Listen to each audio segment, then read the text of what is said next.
안녕하세요. 기도학교에 오신 여러분을 진심으로 환영합니다.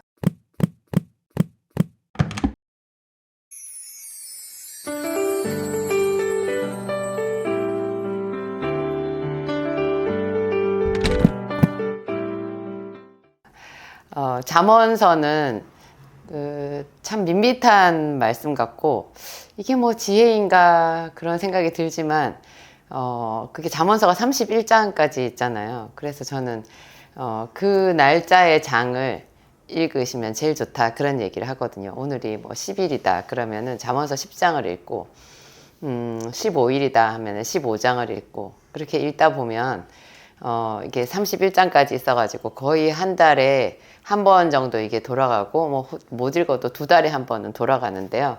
그 한 절 한 절에 대해서 깊이 음미할 수 있거든요. 하나님의 말씀은 후루룩 읽으면, 여러분 아시죠? 남는 게 하나도 없다는 거. 교회 오래 다닌 사람들은 다 알아요. 그렇구나, 그렇구나. 전부 다 이렇게 밋밋해지는데요. 우리가 성령의 조명을 받잖아요. 그리고 또 자기가 깊이 그 말씀을 생각하고 또 생각하고 또 생각하면 그 말씀 속에서 새로운 빛이 보여요. 빛이 보여서 용기가 생기고 하여튼 사람이 지혜로워지는 것 같아요. 제가 저희 딸한테, 제 딸이 중학교 다닐 때부터인가 제가 그랬거든요. 잠언서가 지혜를 주는 장이니까 그거를 매일 하루에 한 장씩 읽어. 그러면 너 공부도 잘하게 될 거야. 지혜를 얻게 될 거야. 그랬는데 저희 딸이 얼마나 참 기특하게도 갸륵하게도 엄마 말을 다 깊이 새긴 거예요. 그래서 지가 힘든 수험생활 하는 중에도 중학교, 고등학교, 그리고 나중에 대학교 들어가고 로스쿨 다니고 할 때도 항상 잠언서를 많이 읽은 것 같아요. 그래서 그 아이도 정말 하여튼 잠언서 어떤 부분에 대해서도 이렇게 이야기할 수 있을 정도로 이렇게 많이 보았더라고요. 그리고 잠언서를 읽으면 그 하나하나를 읽으면서 이제 그게 거의 암송이 되거든요. 많이 읽다 보면은 암송이 되고 묵상이 되는데, 그거를 그렇게 읽고 묵상을 하면 그 내용 자체가 우리에게 지혜를 주는 게 있고요. 그리고 하나님께서 덤으로 지혜를 주시는 것 같아요. 네가 그렇게까지 사람들은 인정하지 않지만 너는 내 말을 지혜라고 생각하고 계속 내 말을 귀 기울이고 내 마음판에 새기는구나. 너는 참 훌륭하다. 나를 기쁘게 하는구나. 하나님께서 그렇게 생각하시는 것 같아요. 그래서 그 잠언서를 이렇게 많이 읽고, 뭐 잠언서뿐이겠어요. 잠언서를 그렇게 읽었다고 하면 뭐 성경 복음서나 시편이나 뭐 구약 성경이나 서신서나 이런 것도 자연스럽게 더 많이 보게 되거든요. 그리고 성경을 암송하는 것이 굉장히 자연스럽게 돼요. 그런 사람이라면 자기도 모르게 지혜롭게 되는 거죠. 여러분, 의대를 가면 의대를 입학하는 순간에 보통 주변 사람들은 다 그 사람이 의사가 됐다고 생각하지만 사실은 긴 시간이 요구되거든요. 10년이 넘는 시간이 걸려요. 의대 6년, 그것만 해도 6년이잖아요. 근데 그 뒤에 또 인턴 레지던트 1년의 과정을, 수련 과정을 거쳐야 되기 때문에 거의 10년 정도 걸린다라고, 그 이상 걸린다라고 생각할 수 있는데요. 하나님 안에서 우리가 집중적으로 교육을 받고 훈련을 받아서 우리의 분량이 커지고 하나님의 사람으로 다른 사람들한테 뭔가 축복을 나누어 줄 정도의 어떤 온전한 분량으로 서는데 10년 걸린다고 생각해야 되지 않겠어요? 집중 교육을 받았을 때, 집중 훈련을 받았을 때, 그리고 그 의대를 다닌다고 하면 얼마나 그게 그 과정에 시험도 있고 뭐 이렇게 힘든 일들이 많이 있잖아요. 실습도 있고 그 많은 공부를 다 해내야 되는데 뭐 대기업에 취직한 것도 저는 마찬가지라고 생각하거든요. 대기업에 취직했으면 사람들은 좋겠다 이렇게 하지만 들어간 정작 본인은 그 자리에 위치에 맞게 대기업에서 뭐 그냥 모든 것 워라밸을 맞춰주겠냐고요. 그 사람이 그 회사에 이익을 끼쳐야 되잖아요. 이익을 끼쳐야 되려고 하면 그 사람이 해야 되는 일의 분량도 거기에 맞춰서 감당해내야 되고, 그러면 아무나 그냥 저절로 대기업에 취직했다고 해서 의대에 입학했다고 해서 끝나는 게 아니라는 걸 우리가 알 수 있거든요. 하여튼 하나님의 말씀 교회에 다녀서 내가 뜻을 하나님께 정했다고 한다면 그것도 그 이상의 어떤 열정을 품고 예배와 기도와 배움과 훈련 그리고 헌신 이런 부분에 있어서 최선을 다하는 것이 성령께서 우리에게 원하시는 하나님께서 우리에게 원하시는 그런 뜻인 것 같아요. 성경에서 하나님께 훈련받은 사람들 믿음의 사람들 보면 다 그렇잖아요. 다윗도 아브라함도 아브라함은 혹시 이 사람이 무슨 일을 했나 이렇게 생각할지 몰라도 믿음이 깊어지면 그 한 일이 보이더라고요. 근데 뭐 야곱, 요셉 이런 사람들을 생각해봐도 하여튼 대단한데요. 제가 잠언서 말씀을 오늘 이야기를 했으니까 잠언서에 이런 구절이 있어요. 게으른 자는 여러분 어떠세요? 게으른 자는 이러면 이게 여러분 얘기인 것 같은 생각이 드세요?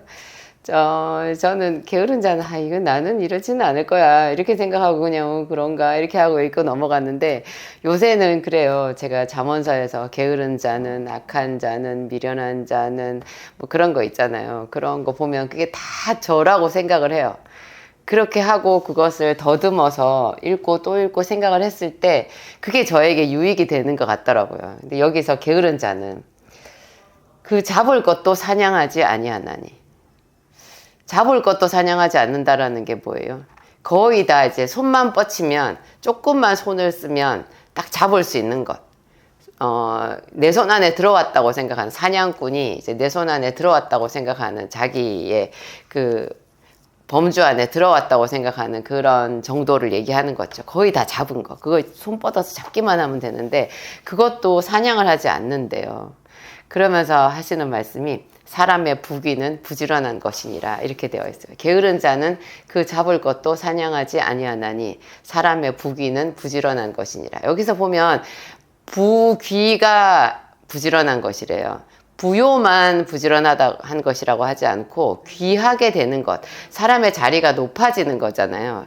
존귀한 사람이 되는 것, 그것도 부지런함에 바탕을 두고 있다라는 거예요.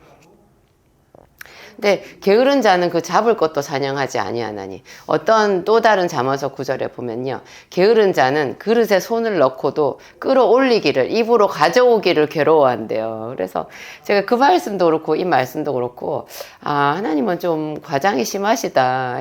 아니 성경은 하나도 그게 이렇게 뭐 오류가 없잖아요. 저는 성경에 오류가 없다라는 것에 이렇게 공감하는, 확실히 믿는 그런 사람인데 이런 거는 좀 하나님도 이렇게 과장을 하시나? 그런 생각이 들었었거든요. 그랬는데 정말 이게 있는 그대로 맞는 말인 거예요. 그릇에 손을 넣고도. 제가 묵상한 바로는 예를 들면 우리는 그 사도 베드로가 이제 어부 시절에 예수님께서 깊은 데로 가서 그물을 내려 고기를 잡으라 한 그 사건을 잘 알잖아요. 그 깊은 데로 가서 그물을 내리면 되지. 예수님이 그 말씀을 딱 하시는과 동시에 바닷속에 물고기를 다 예비해 놓으셨거든요. 이렇게 새도, 메추라기 같은 새도, 참새도, 비둘기도, 뭐 바다의 물결 이런 것도 다 예수님 말을 듣잖아요. 하나님 말을 듣잖아요. 우리가 쉽게 출애굽할 때 10개의 재앙 내리고 나중에 출애굽했을 때 홍해 바다가 갈라지고 또 광야에서 하나님께서 만나를 내리기도 하시는가 하면 메추라기 떼를 보내서 이스라엘 백성들에게 그 고기를 먹게 해주시는데 막 이 사이에 코에서 냄새가 나기까지 막 그 고기를 먹도록 그렇게 해주시는 분이잖아요. 하나님이 부르시면 메추라기 떼가 그냥 그 하늘을 까맣게 덮어가지고 진중에 그냥 떨어져서 죽기만 하면 되게끔 그렇게 하시는 분이니까 베드로한테 깊은 데로 가서 그물을 내려 고기를 잡으라 했을 때 그물만 딱 내리면 고기들이 그 속에 있게끔 예수님이 그렇게 다 하나님이시니까 그렇게 해놓은 거거든요. 그러면 결과를 다 아는 우리 입장에서는 그것은 잡을 건 거예요. 그것은 그릇이에요. 그 순간에 갈릴리 바다는 그 이전과 이후에 어떤 갈릴리 바다와도 다른 베드로의 그릇인 거예요. 그릇에 이제 손을 넣은 상태인 거예요. 하나님께서 말씀하셨기 때문에. 그래서 끌어올리기만 하면 되는데 그 끌어올리는 그 일이 베드로는 어부니까 다시 그물을 이제 정비를 했잖아요. 그 그물을 가지고 나가서 내리기는 해야 되는 거예요. 내리는 거. 내려서 끌어올리는 것은 해야 되는데, 그냥 그것을 잘 알지 못하는, 상태에서 베드로가 주여 내가 밤이 맞도록 수고를 하였으되 얻은 것이 없지만은 이제 말씀에 의지하여 가서 그물을 내리리이다. 이렇게 얘기한 그게 믿음이 되는 거거든요. 우리의 삶도 마찬가지예요. 네가 열심히 살아라. 열심히 지금 네 일터에서 열심히 살아라. 이렇게 말씀하시는 게 그게 하나님께서 우리에게 베푸신 그릇인 거거든요. 당장은 조금밖에 못 얻는 것 같아도 계속해서 또 일하고 또 지혜를 얻고 또 하나님께 기도하고 그러면 거기서 어떤 새로운 일이 펼쳐질지는 아무도 모르는 거예요. 하나님께서 그 사랑하시는 자를 위하여 예비하신 모든 것은 사람이 귀로도 듣지 못하고 눈으로도 보지 못하고 마음으로도 생각하지 못하였다 함과 같으니라. 그런 말이 있잖아요. 모든 사람들에게 하나님께서 이렇게 그릇을 주신 건데 우리가 베드로의 일을 생각해 보면 목사님들이 늘 설교하시잖아요. 그 전에 밤이 맞도록 이미 수고를 했고, 지금 지쳤고, 이제 집에 들어가서, 눈 좀 붙이고 잠을 자야 오늘 밤에 나와서 또 한번, 그 그물을 내려서 고기를 잡도록 해볼 수 있는 건데, 예수님께서 생뚱맞게 지금 이 해도 중천에 떠버렸는데 고기는 다 저 물밑 깊은 곳에 들어갔을 텐데 예수님께서 무슨 근거로 나한테 깊은 데로 가서 그물을 내려 고기를 잡으라. 고기잡이도 모르시면서 저렇게 말씀하신다. 이렇게 생각할 수 있는 거라고 했잖아요. 근데 베드로가 그럼에도 불구하고 말씀에 의지하여 가서 그물을 내리리이다. 그러니까 이게 말씀에 의지해야만 이 게으름을 부지런함으로 바꿀 수 있다라는 생각이 드는 거예요. 제가 사람이 왜 게으른가 그 생각을 해봤거든요. 사람이 왜 게으른가. 게으르다는 게 뭐예요? 할 일이 있는데도 하지 않는 것을 우리가 게으름이라고 하잖아요. 그러면 왜 많은 사람들이 하나님의 시각에서 보았을 때 게으른 자인가? 조금 생각해 보면은 그냥 바로 답이 나와요. 할 일이 보이지 않아요. 내가 해야 할 일이 보이지 않는 거예요. 베드로는 그 순간에 예수님께서 말씀하셨기 때문에 그가 할 일은 가서 깊은 데로 가서 그물을 내려야 되는 거예요. 그리고 그 외에 평소 일상에는 항상 밤에 자기가 고기를 잡으러 나가던 그 시간에 나가서 그물을 내려 고기를 잡는 것이 그가 할 일인 거잖아요. 근데 게으른 자에게는 해야 될 일이 안 보이는 거죠. 요새 쓰레기집 그런 이야기가 많이 나오더라고. 유튜브 같은 데도 보면 완전 진짜 정말 집이 쓰레기 집이에요. 쓰레기를 하나도 안 치우고 뭐 음식물 쓰레기 뭐 그 온갖 자기 잡동사니 뭐 버리지 않고 뭐 배달 음식 그 포장 용기 이런 것도 하나도 안 버리고 쓰레기 위에서 잠을 자가지고 그 밑에 들춰내니까 뭐 전부 다 바퀴벌레에 뭐 냄새에 말도 못하는 그런 집에 사람들이 사는 경우가 있더라고요. 그 사람이 왜 그렇게 됐겠어요? 그게 자기가 바로바로 그 일을 할 것이 안 보이는 거죠. 해야 되는데 하면서도 못하는 거고. 하여튼 그게 이제 게으름이잖아요. 저는 이렇게 성경에서 예를 들면 애굽으로 형들에 의해서 팔려가지고 종이 되어버린 요셉, 제일 극적이니까요. 요셉의 이야기도 또 생각해 보았는데요. 우리가 요셉과 같을 때가 있잖아요. 여러분이 막 할 일이 보이세요? 이 일을 내가 지금 이거 하고 저거 하고 그거 하면은 내가 한 달 뒤에, 1년 뒤에, 몇 년 뒤에는 내 인생이 이렇게 점점 더 상승해가지고 나한테 큰 소망이 있겠어. 막 이런 생각이 드세요? 그냥 매일 똑같다는 느낌 들지 않나요? 해봤자 별 볼 일 없고 그냥 막 하지 못해서 일을 하고 그러지 않나요? 그러면 우리가 요셉보다는 극한 상황이 아니라고 하더라도 요셉과 비슷한 상황인 거예요. 요셉이 종으로 팔려갔는데 그가 애굽 보디발의 집에서 자기가 무슨 할 일이 눈에 보였겠어요? 전혀 보이지 않았을 거예요. 자기에게 무슨 소망이 있다는 그런 생각이 들었을까요? 그렇잖아요, 여러분. 그랬는데 요셉은 거기서 자기가 할 일을 찾았어요. 그게 자기가 이제 이미 종이 되어버렸으니까 종이 되기 전에 자기 아버지의 집에서 채색 옷을 입고 왕자처럼 살았던 그것은 잊어버린 거예요. 그 일은 다시 생각하지 않고 지금 자기가 처해 있는 그 처지에서 자기를 사람들이 다 종이라고 생각하니까 그 종으로서 자기가 해야 되는 일을 적극적으로 찾고 배우고, 언어도 익혔겠죠. 이 애굽은 말이 다르잖아요. 언어도 익혀서 적극적으로 그 일을 해낸 거죠. 자기가 지금 이 일을 해봐야 무슨 장래에 소망이 있다는 그런 막 빛이 보였겠어요. 안 보였을 텐데 일단 자기 눈에 보이는 그것을 하는 것이 하나님의 말씀에 순종하는 거라고 그렇게 생각을 한 것 같아요. 요셉이 어떻게 그런 생각을 할 수 있었을까? 근데 요셉은 야곱의 아들이잖아요. 야곱이 사랑하는 야곱의 아들인데, 요셉은 야곱이 외삼촌 라반의 집에서 14년을 이제 아내를 얻는다고 7년 더하기 7년 두 번 일을 했잖아요. 처음에 7년만 자기가 라헬을 위해서 무료 봉사하겠다고 그랬는데 외삼촌 라반이 자기를 속여가지고 레아까지 아내로 등 떠밀면서 아내로 이렇게 주면서 7년을 더 일해라 이렇게 해가지고 그게 14년이 되어버렸거든요. 그 14년을 후에 7년은 처음 7년은 라헬을 사랑해서 하루같이 뭐 7년을 하루같이 여겼다고 성경에 그렇게 나와 있지만 뒤에 7년에 대해서는 말이 없잖아요. 여러분 뒤에 7년은 우리가 당연히 생각해 볼 수 있지 않나요? 뒤에 7년은 정말 1000년 같았을 거예요. 야곱이 이게 정말 외삼촌이 어떤 사람인지 자기 눈에 보이기 시작했을 것이고, 외삼촌이 아무리 재산이 불어나도 그는 만족함이 없는 그런 사람이라는 것, 자기를 빈손으로 자기 고향집으로 돌려보내고도 남을 그런 사람이라는 것, 무자비한 사람이라는 것을 야곱이 뼈저리게 깨달았던 거예요.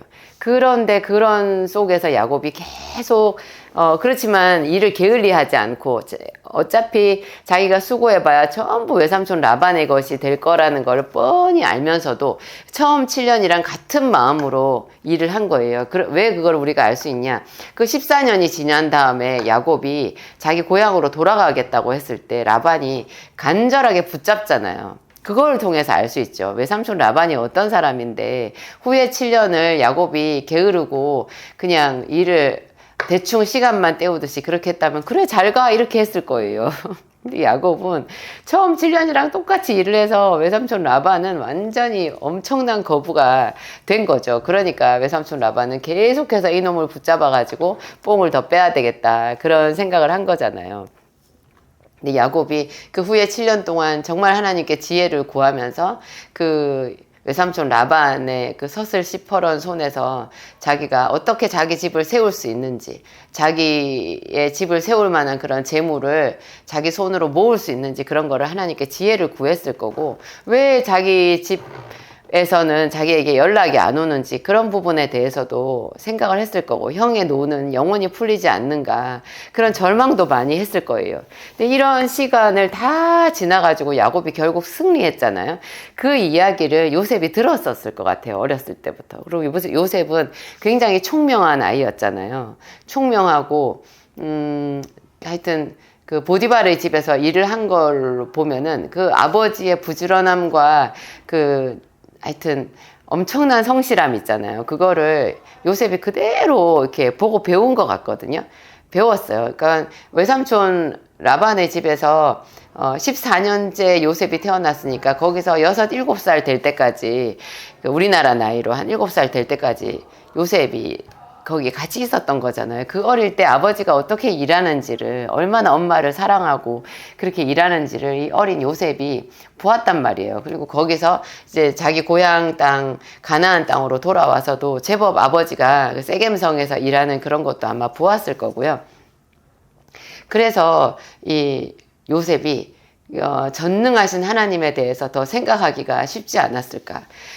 그래서 요셉은 게으른 자가 되지 않고 자기가 있는 보디발의 집을 하나님께서 자기에게 복을 주시는 그릇으로 인식할 수 있을 정도의 믿음의 분량을 가진 청년이 되었던 거죠. 그것은 사실 그릇이 아니라 감옥이고 수렁이잖아요. 수렁이에요. 수렁에 빠진 거예요. 요셉은 수렁에 빠졌는데 그게 믿음의 눈이 열리면 수렁이 아니라 하나님께서 나에게 복을 주시는 그런 아주 굉장히 좋은 토양, 하나님께서 내 잔을 넘치게 채워주시는 나의 축복의 그릇으로 이제 인식이 될 수 있는 거죠. 하여튼 이게 게으른 자는 그 잡을 것도 사냥하지 아니하나니. 하나님께서 하늘에서 보았을 때 너무나 많은 사람들이 이렇게 살고 있다라는 것을 하나님께서 생각하시는 것 같아요. 안타까워 하시는 것 같아요. 내가 저거 조금만 하면 저기서 내가 저한테 복을 줄 수 있는데, 쟤는 어쩌면 저렇게 저 잡을 것도 사냥하지를 않아가지고 내가 지한테 복을 줄 수 있는 통로를 지가 스스로 차단하나, 그런 안타까운 마음으로 하나님께서 이 잠언서 말씀을 기록하신 것 같아요. 제가 봤을 때는, 그러니까 요셉이 한 행동은 몸을 낮춘 거잖아요. 자기는 아버지의 집에서 정말 왕자 같은 사람, 채색 옷을 입은 그런 특별한 아들이었는데, 그런 내가 어떻게 이곳에서 종살이를 한단 말인가, 어떻게 형들은 나를 팔아서 어떻게 나한테 이렇게 할 수 있나, 이런 마음은 자기가 왕자로서 있는 그 마음이거든요. 근데 요셉은 그 마음을 확 낮췄어요. 그래서 종된 자기의 현실의 신분을 받아들이고 거기서 할 일을 찾다 보니까 이렇게 할 일들이 보이는 거예요. 그러니까 사람들에게 사랑받고 인정받고, 무엇보다도 보디발의 눈에 띄어가지고 나중에 보디발이 이제 오해를 하게 되잖아요. 이게 요셉이 가정 충무로 요셉을 세워놨더니 요셉이 자기 아내, 보디발의 아내를 겁간하려고 했다라고 이렇게 오해를 했을, 100% 그 말을 믿었는가는 모르겠지만 어떤 남자가 분노하지 않겠어요. 근데 그런 상황에서도 요셉을 죽이지 않고 자기 집에 있는 감옥에다가 넣었잖아요. 그거는 그 정도로 보디발이 요셉을 아꼈고 믿었다라는 그런 생각이 드는 거예요. 이 요셉이 정말 몸을 낮춰가지고 최선을 다해서 일했고, 정직했고, 총명했고, 민첩했고, 그래서 그 하나님께서 사람의 부귀는 부지런한 것이니라. 그의 생각이 부지런했고, 몸이 부지런하고 민첩했고, 이렇게 융통성이 있었던 거죠. 그러니까 보디발에게 인정받았을 뿐만 아니라 하나님께서 요셉을 눈여겨보시고 정말 귀한 자로 이렇게 만들어 주셨다는 생각이 들어요. 우리가 내가 할 일이 눈에 안 보이는 것, 저도 제가 약국에 있으면서 그런 탄식을 참 많이 했어요. 하나님, 제 인생이 조그마한 약국에서 끝나게 생겼어요. 하나님, 저도 꿈이 있었어요. 제가 예수님 만났을 때는 저는 정말 그 풀타임으로 사역하는 전도자가 되고 싶었고, 하나님의 말씀을 가르치는 자가 되고 싶었고, 또 한때는 제가 동시통역사나 그런 게 되어서 전 세계를 누비면서 멋진 일을 하고 싶은 그런 마음도 있었어요. 세계는 넓고 할 일은 많다, 그런 말 다 제 말로 생각하고 그랬던 사람이잖아요. 근데 하나님, 어쩌다가 내가 이 조그마한 약국에 한 칸밖에 안 되는 요 약국에서 얼마나 열심히 살아도 여기 벗어나지 못하고 바깥으로 뻗어나가지 못하고, 이곳에서 정말 제가 이제 50이 다 됐는데, 그때 제가 40대 후반이었거든요. 50이 다 돼가는데, 하나님, 이제 아무것도 안 보여요. 제 인생 여기서 끝나게 생겼어요. 그렇게 얘기했었거든요. 네, 그런 탄식, 우리가 근데 대부분이 그런 탄식을 하지 않나요? 근데 그런 탄식을 하면서도, 안 할 수는 없겠지만 하면서도, 끊임없이 하나님의 말씀을 생각하고, 내 인생에 대해서 선한 계획을 가지고 계신 그분을 믿는다면, 이렇게 낮아진 그 자리에 대해서 우리가, 낙심하지 않고 뭔가 할 일을 찾을 수 있는 것 같아요. 빌립보로, 그 마게도니아로 복음을 전하러 갔던 사도 바울이 그 첫성 빌립보에서 그 귀신 들린 점하는 여종이 하도 자기들을 따라다니면서 괴롭혀가지고 참다 못해서 그 귀신을 쫓아냈잖아요. 그런 바람에 바울과 실라가 이제 귀신을 쫓아냈는데, 그것 때문에 그 귀신 들린 여종으로 돈벌이를 하던 그 주인들한테 미운 털이 박혀가지고 그냥 죄도 없이 매를 맞고 감옥에 갇혔잖아요. 그러면 얼마나 몸이 아프고 막 피투성이가 됐을 텐데, 뼈도 부러졌을지 몰라요. 그런 상태에서 빌립보 깜깜한 감옥에 얼마나 원통하고 억울하고 그랬을 텐데, 그곳에서 사도 바울이 실라가 기도하고 찬양했다고 그랬거든요. 감옥에서 어떻게 기도해요? 여러분, 그 옆에 무서운 죄수들이 같이 있지 않나요? 그 독방도 아니에요. 죄수들이 듣더라 그랬거든요. 그 죄수들이 기도하고 찬양하는 것을 용납해 주겠냐고요. 그랬는데 정말 마음속으로 처음에 기도하기 시작했을 것이고, 다 착고에 다 매여 있잖아요. 착고에 매여 있으니까 움직일 수도 없는데 온몸 두들겨 맞아가지고 뼈도 부러졌을지 모르는 그런 상황인데 그곳에서도 이 하나님의 사람들은 자기가 할 수 있는 일을 찾아낸 거예요. 그게 마음속으로 뜨겁게 하나님의 이름을 부른 거고 그 이름을 불렀다라는 것이 하나님을 바라본 거잖아요. 몸을 낮추면 주변이 보이고 내가 도와줄 사람들이 보이고 또 더 낮추면 하늘을 바라보게 되는 것 같아요. 예전에 제가 굉장히 어려웠을 때 그 월세도 못 내고 뭐 보증금 다 까먹고 매일매일 내가 뭘 먹고 사나 이런 생각을 했을 때 어떤 제 아는 어떤 그 이웃의 약사님이 그분 교회 열심히 다니시는 분이었는데 제가 그때 20대 여자 약사니까 그분은 글쎄요 그 당시에 한 50 정도 되신 분 아니었을까요? 저를 보면서 다 막혀 있어도 하늘문만 열려 있으면 살아요 그런 얘기를 해주셨거든요.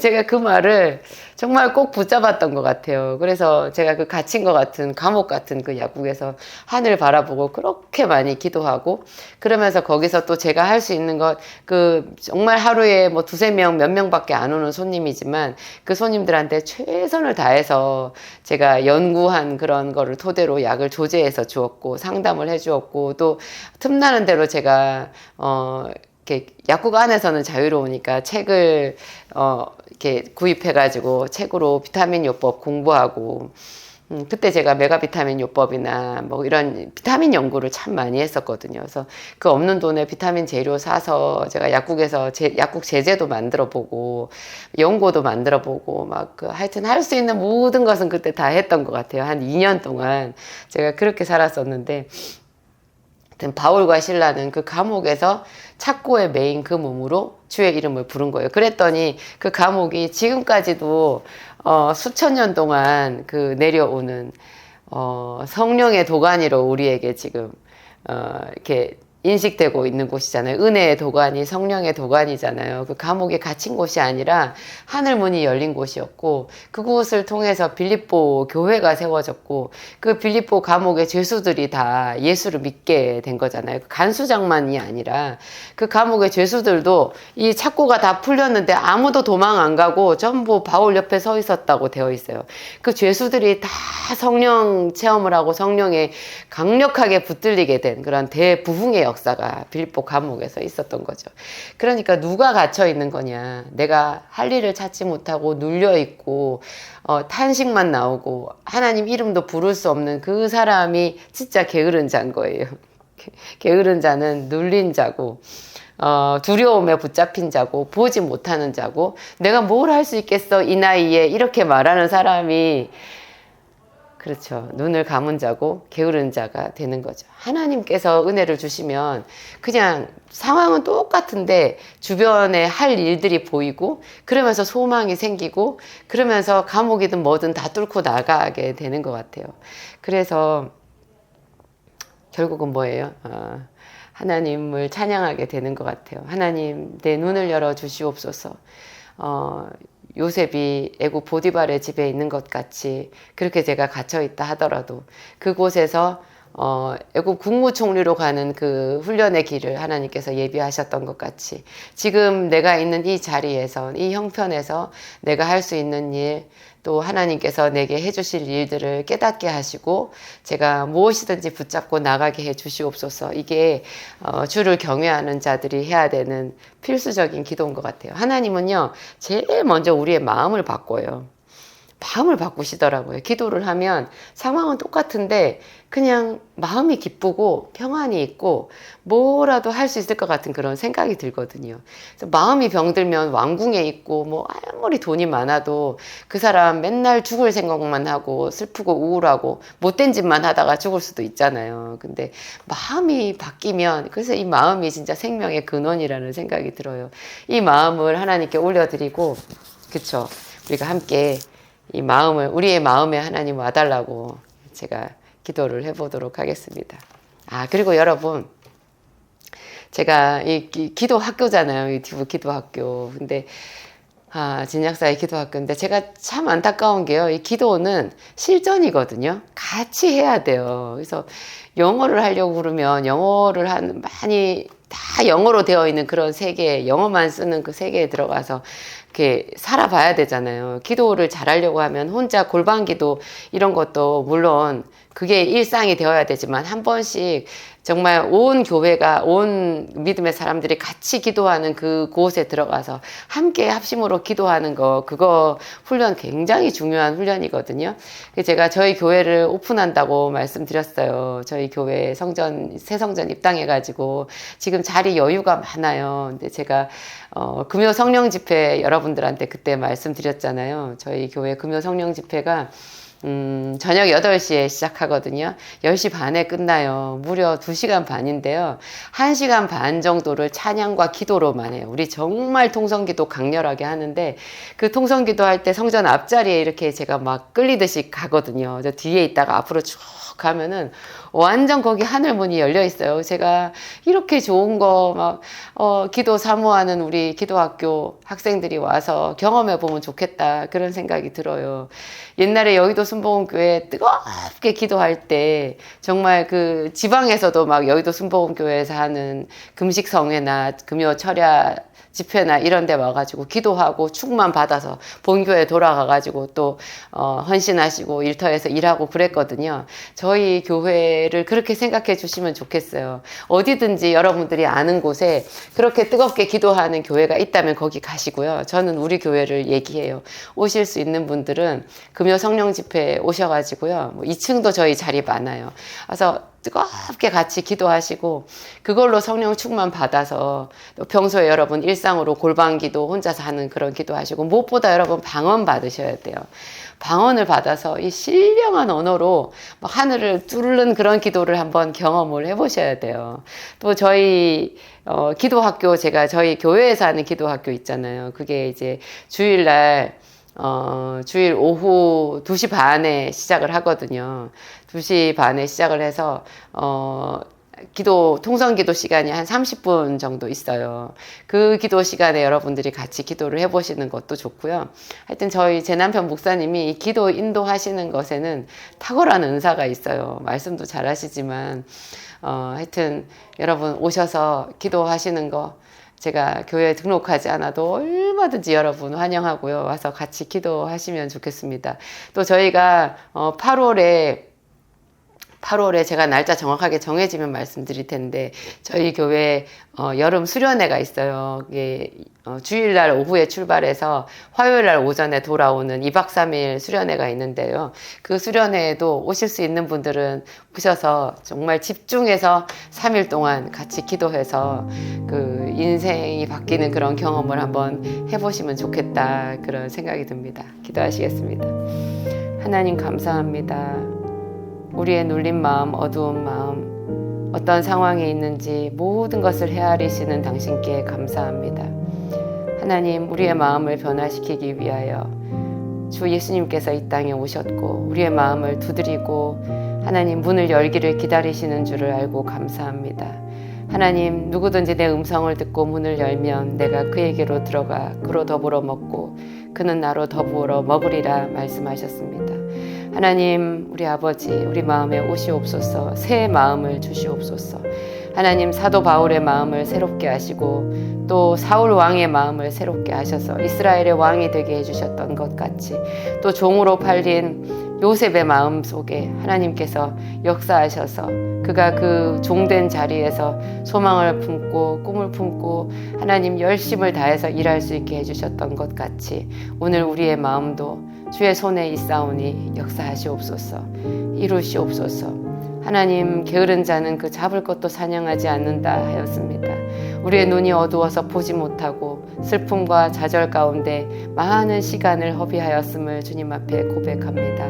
하나님, 지금 오셔서 구하오니 우리 마음에 새 말씀 주시고 뜨겁게 기도하오니 우리를 새롭게 하여 주시옵소서. 하나님의 사람으로 사도 바울같이 요셉같이 아브라함같이 야곱같이 변화시켜 주시옵소서. 모든 영광 우리 하나님께 올려드리며 예수님의 이름으로 기도합니다.